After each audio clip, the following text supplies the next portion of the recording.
question is about atheism.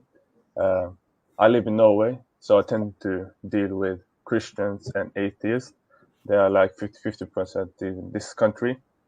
My second question is, I know that the logical arguments about the Kalam cosmological arguments lead to a deistic kind of God, but how can we show that Allah is a conscious God who has a will without I don't know how to say, but without making it too abstract? Well, I mean, look, I don't think that I think you can, on logical grounds, prove that God has a will. And for example, in medieval scholarship, this was referred to as takhsis. This is the argument. That takhsis is the theory of particularization. And the theory basically, or the argument of particularization, takhsis, it goes as follows. And Al-Ghazali mentions this along with a lot of other medieval scholars. They say, look, if you look at the contingent things in the world, they all have an explanation outside of themselves. So for example, this pink cup, can you see this pink cup? It has an explanation outside of itself, namely that the materials were created and formatted in a certain, or structured in a certain way, so as to make it cylindrical and to make it kind of have a surface at the bottom of it, so that I can put water inside of it, as is the case, right? So how do I explain the cylindricality of this cup? I can explain it using the materials, or talking about the materials, or I can explain this cup outside of itself. Now, there is no necessary way that this cup could have been. There's no reason. I can take this cup out of existence. Indeed, there was a time where this cup probably wasn't even in existence. So this cup is a possible existence. It's not a necessary existence. Now, What's the difference? Right, it's not a necessary thing. It's a possible thing. Meaning what? It's dependent. It could have not been the case, and it can be taken out. I can destroy this cup. I guarantee you, I can destroy this cup. You know, I can shred it up. I can burn it. I can make it short, vaporize it, whatever it is. Yeah.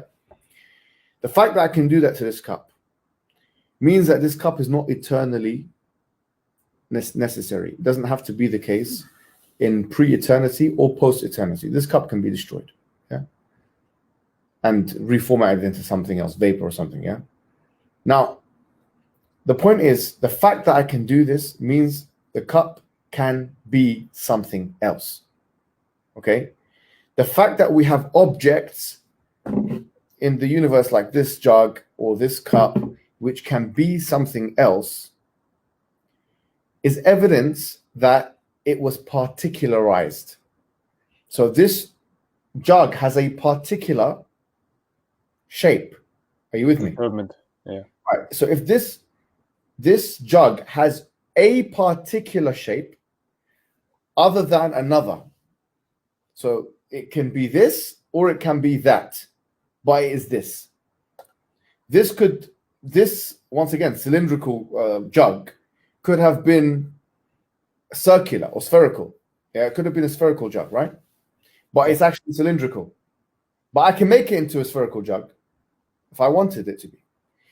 This fact, and the fact that there's nothing which inheres within this jug which makes it necessarily cylindrical, is evidence to the fact that it was particularized or made in one shape rather than another. Oh, there's no contradiction here, right? Are you with me so far? This thing was made into one shape, whereas it could have been made into another shape. Is there any controversy in the statement? No. Is there any controversy in this? No. Okay. So, and that's the past tense. I can change this jug into another shape. Yes?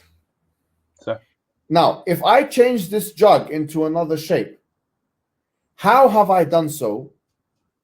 Using my will, right? Sir. Okay. Now, the point is this, is that the universe is one way out of possible alternative ways. There could have been other ways. And there can be other ways where the universe can be reformatted, or parts of the universe, very much like this jug. I can make this into another shape. No one can argue that this jug is necessarily cylindrical. So. Because if someone foolish enough argues that this jug is necessarily cylindrical, then I can disprove them by changing its shape. Does that make sense? Because if I change the shape of this jug from cylindrical jug into a spherical jug, I have falsified the theory that this jug is cylindrical. Necessary. Because necessary means it has to be one way forever. Yeah? Okay. Now. But can you give me an example for a bigger version, a universe or a part of the universe? Look, I'm saying this part of the universe, this jug. Okay. No one can argue it's necessarily cylindrical. So. Because that would mean, necessary means it can't be any other way. But I can make this jug into a spherical jug. That would disprove the fact that it's necessarily cylindrical. I can change it myself with my hand. Yeah? Now, the point is this. The whole universe is one way and not another way. Just like this jug is cylindrical and not spherical. There could have been another shape this jug could have, but it's not. Now, the fact that that is the case, that the universe is particularized in a certain way or specified in a certain way rather than other logically possible ways, is evidence that there was a particularization or a specification. And now the question is, where did this specification come from? Was it a random generation? Okay. Or, as we would say, was there a specifier? We say, look, just like this cylindrical jug was specified into cylindricality, such is the case with the universe, that it was one way out of a possible set of many different possible ways that it could have been or it can be, and yet it is one way.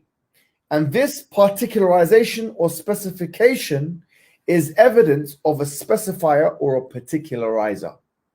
Okay? And in this case, we say that if there was a specifier or a particularizer, this specifier must have had a choice to make. Because like right now, this cylindrical jug could have been spherical or it could have been cylindrical. I have a choice to make. I can make this into spherical jug, or it can remain as a cylindrical jug. Now, the fact that it is one way and not another means that there was a choice that was made, let's use it in the passive sense, and that a choice actualized.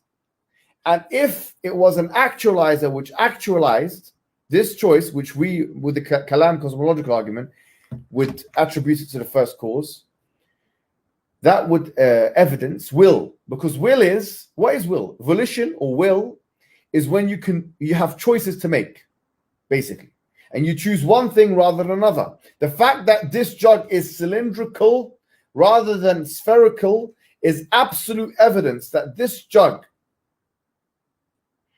there was a choice that was made, that this jug was either going to be spherical or cylindrical.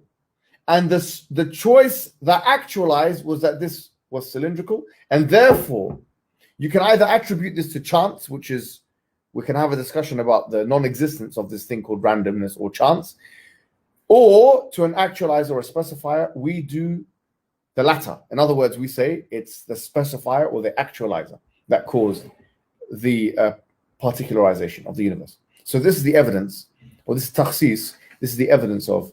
And Al-Ghazali in his works, he says, he gives an example. He says that, for example, look at the planetary motion. The planets are going one way, right? He said the planets could have been revolving another way. Do you get the idea? He says, so therefore, there was a choice that was made. Either the planets could be going this way, let's say anti-clockwise, but it could be going clockwise, for the sake of argument. Such that if it was anti-clockwise, it would not be impossible.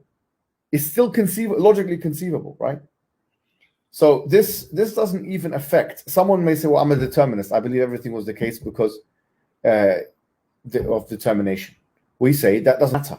Because this jug, even if you're a determinist, you cannot argue, okay, that I can't change this jug into another shape. You can't argue that.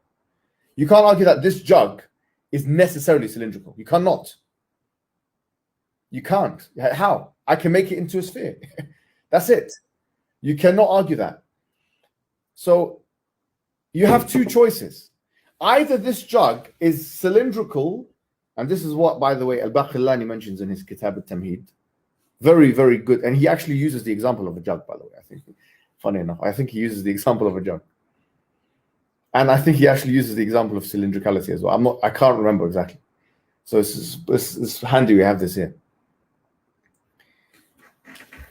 He says, look, this jug, there's no property in this jug which necessarily makes it cylindrical, which inheres within this jug, which makes it cylindrical. For if that was the case, it would have been inconceivable to assume a state of affairs where this jug was ever out of cylindricality.